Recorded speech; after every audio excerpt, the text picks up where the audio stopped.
Thomas Jefferson described Jesus' teachings as the most sublime and benevolent code of morals which has ever been offered to man. Those teachings are summed up in the Sermon on the Mount, referred to by William Safire as the single most important discourse on Christian law and living. But is the Bible a credible source for moral instruction in these complicated times? Is it even possible to live that kind of moral life? With an eye on the human condition, this is Insight.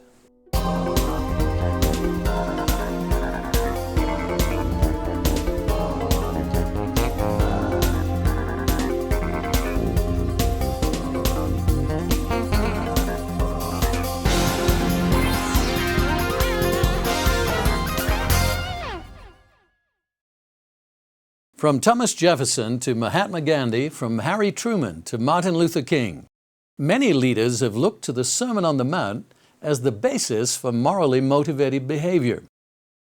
Despite this, many today feel that the Bible is out of date and has no relationship to how we should live.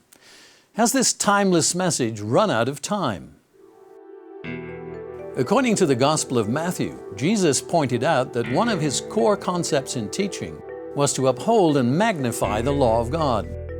He said, "Do not think that I've come to abolish the law or the prophets. I've not come to abolish them, but to fulfill them." The phrase, the law and the prophets, in one sense, comprises all of the Hebrew Scriptures, what's commonly referred to as the Old Testament. That's an unfortunate term, Old Testament, because it privileges the New Testament in a way that can debase the value of the Scriptures Jesus used to great effect in his teaching.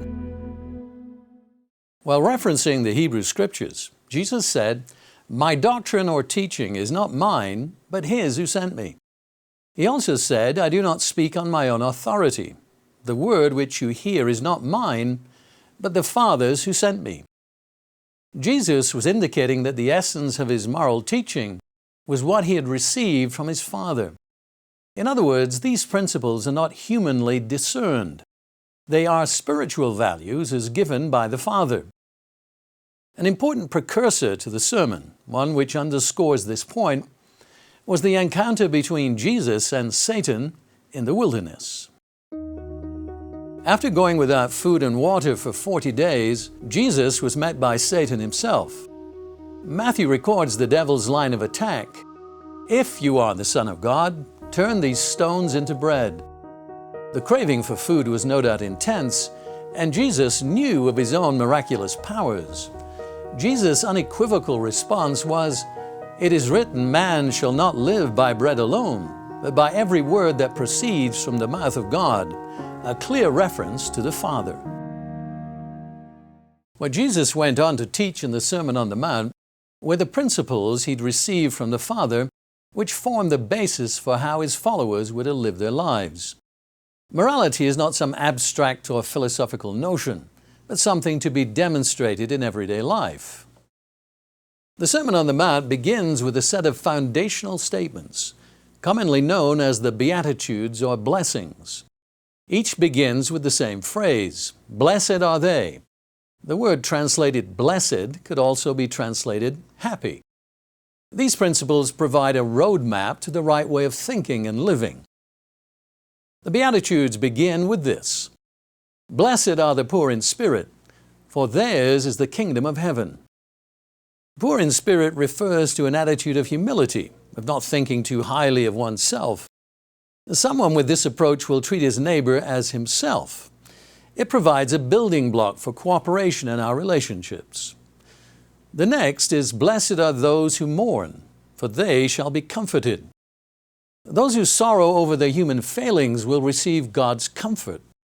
Recognizing where we stand in respect of God's values can be liberating, but also discouraging. Human nature isn't godly, but knowing the problem is the beginning of the solution. We can be freed to live God's way with His help and encouragement, something He promises. Next comes, "Blessed are the meek, for they shall inherit the earth." Meekness doesn't equate with weakness. It means willingness to be taught. Being teachable is an essential for a right relationship with God. The fourth principle is, Blessed are those who hunger and thirst for righteousness, for they shall be satisfied. Righteousness is a religious-sounding word, but what it really means is right thinking, followed up by right action. To be deeply desirous of spiritual food and drink means putting a priority on spiritual values. It's an important ingredient in finding true happiness. Next comes, blessed are the merciful, for they shall receive mercy. We all want others to be merciful toward us when we have our difficulties or troubles. How might it affect our relationships if we extend what we desire for ourselves to others? Showing mercy and forgiveness to others is the best way to ensure mercy for ourselves. The sixth principle is this: blessed are the pure in heart, for they shall see God. Being pure in heart is all about sincerity and integrity. It's the opposite of hypocrisy. Inner integrity, uprightness, and honesty, qualities of the pure in spirit, bring access and closeness to God. The seventh beatitude is, blessed are the peacemakers, for they shall be called sons of God. A peacemaker is someone who's willing to absorb the pain or pressure, even when they're right, for the purpose of making peace. A peacemaker steps in and takes the lead in saying, I'm sorry. Being a peacemaker can spare us of many distasteful experiences and even improve our physical health by allowing us to avoid unnecessary stress and difficulty.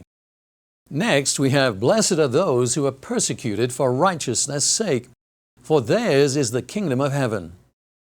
Being able to stand firm, press on and do the right thing, even while being confronted with persecution, demonstrates a belief and trust in the source of this instruction. As such, God promises that making right and godly decisions will always be the right way forward. Those who choose to follow the instruction of Jesus and truly live by it day by day are likely to be at odds with the world around them. It takes courage and faith to live according to these principles. But Jesus said the rewards will be great. Jefferson, Gandhi, Truman, King all saw something profoundly important in the Sermon on the Mount. It was the best code, the answer to international and political problems. It was the way to deal with enemies by doing nothing to hurt them. Imagine if the nations were to practice these deceptively simple yet profound principles in how they interact with each other. If they were humble, apologetic, and teachable, peacemakers. If they put the needs of others on the same level as their own, then we'd have a very different world. What about us? How would our relationships be affected if we all practiced these simple rules? How would our neighborhoods change? Our business environments? Our families? All of these characteristics are related to a godly perspective and the assurance of a right and beneficial relationship with the Father. This was just the beginning of Jesus' discourse.